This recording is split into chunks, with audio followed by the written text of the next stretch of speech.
investigation will look at whether smart motorway upgrades like those happening on the M4 in Berkshire puts lives at risk. Campaigners and coroners have called for them to be scrapped, with 14 deaths occurring on smart motorways in 2019. Both the AA and the RAC have said that drivers who break down on these stretches of road are at greater danger.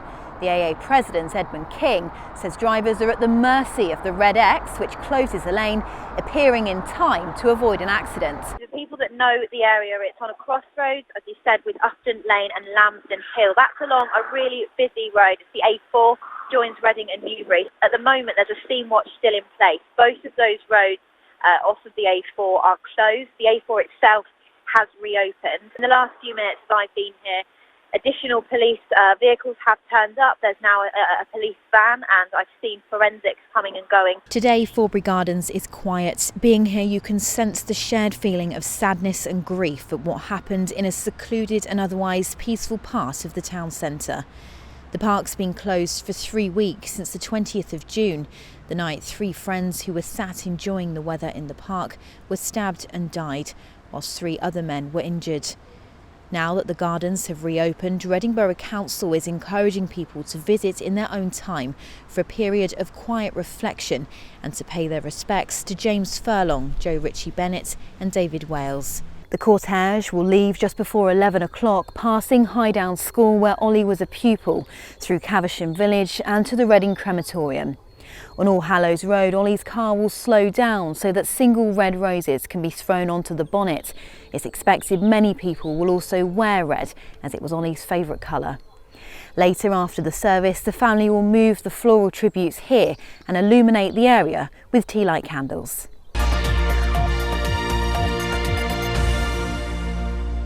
A man's being treated in hospital this lunchtime after being stabbed in Berkshire last night. From Wokingham, here's Charlotte Winfield. A man in his late 20s has been stabbed multiple times outside the Station Tap pub. Police officers have been on the scene near to Wokingham train station since 10 to 10 last night after reports of a fight. The building, it's coming across the street. The scaffolding has fallen from the building. The cordon actually just in the last 30 seconds has just been widened further down the road. People that do know the area, there's a whole road that's been closed off that normally you can access buildings and car parks from. There are emergency services all across here. I can see 3 fire engines, several police cars, an ambulance. People in the area are clearly deeply concerned. Throughout lockdown, Wilder's Folly has become a popular walking destination for people in West Berkshire, but very few know the romantic story behind it. Legend has it the 18th century brick tower was built by a man named Henry Wilder in 1769 as a grand gesture of love. It's thought he lived 1 mile north of here, and his young love Joan Thwaites lived 2 miles southwest.